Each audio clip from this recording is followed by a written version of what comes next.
Hello, my name is Alex Skolinsky and I'm a chemical engineering student at the University of Michigan.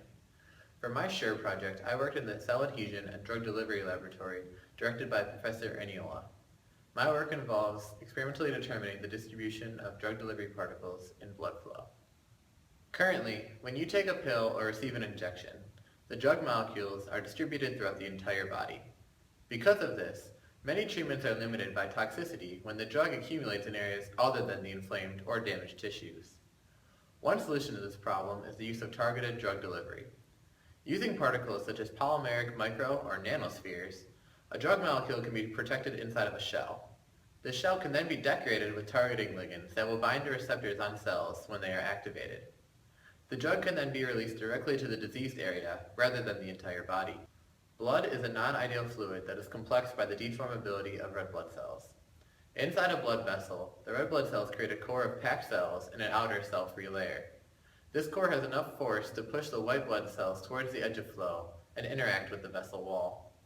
Ideally, the drug carrier particles will be able to act like white blood cells and also interact with the vessel wall, where they can bind and release the drug. It is believed that different sized particles will interact with the red cell core differently and result in various distributions during flow. Because of the difficulty of modeling blood flow, the distribution must first be determined experimentally. To achieve this, I created a microfluidic device to simulate arterioles. Using the wet chemistry lab inside of the Lurie nanofabrication laboratory, I first used a transparency mask to create an SU8 wafer negative. I then used the wafer to create a PDMS gel.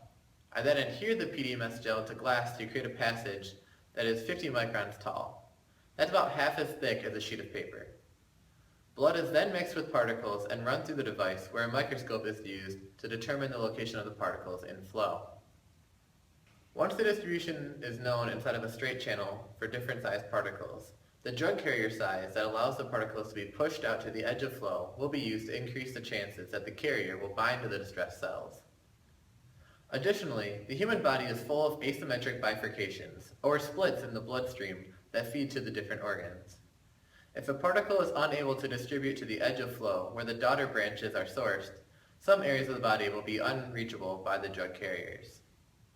Once the interaction between blood cells and drug delivery carriers are understood and optimized, drug molecules that were once rejected due to their toxicity or other problems can be revisited and incorporated into the carriers in order to develop new treatments.